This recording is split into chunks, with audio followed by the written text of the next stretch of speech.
وزیر اعظم آزاد کشمیر کی صدارت میں ہونے والی آل پارٹیز کانفرنس نے آئینی اصلاحات کے لیے وسیع البنیاد مشاورتی عمل شروع کرنے کی ضرورت پر اتفاق کیا ہے۔ واضح کیا کہ مسائل کا حل مکالمے، قانون، آئین اور جمہوری اداروں کے ذریعے ہی ممکن ہے۔ آل پارٹیز اجلاس کا پیغام واضح ہے: آزاد کشمیر میں جمہوری تسلسل، آئینی اصلاحات اور ریاستی استحکام پر کوئی سمجھوتہ نہیں ہوگا۔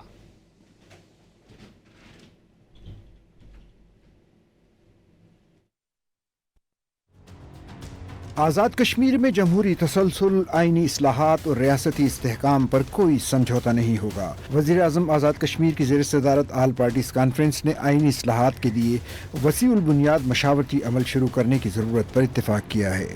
آل پارٹیز کانفرنس نے واضح کیا کہ مسائل کا حل مکالمے، قانون، آئین اور جمہوری اداروں کے ذریعے ہی ممکن ہے۔ اے بی سی میں سیاسی اور مذہبی جماعتوں کی قیادت نے شرکت کی۔ اجلاس میں آزاد جموں و کشمیر کی موجودہ سیاسی صورتحال، آئینی عمل اور عوامی امور پر تفصیلی مشاورت کی گئی۔ آل پارٹیز اجلاس میں وزیر اعظم آزاد جموں و کشمیر راجہ فیصل ممتاز راٹھور کی طرف سے پیش کردہ قرارداد اتفاق رائے سے منظور کر لی گئی، جس میں جمہوری عمل، آئینی تسلسل اور ریاستی استحکام کے حق میں واضح موقف اختیار کیا گیا۔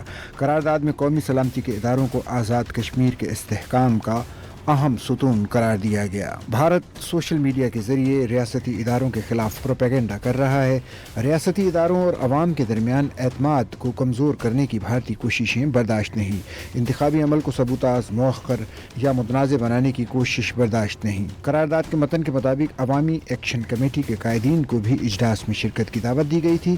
انتظار کے باوجود عوامی ایکشن کمیٹی مشاورتی اور جمہوری عمل کا حصہ نہ بنی۔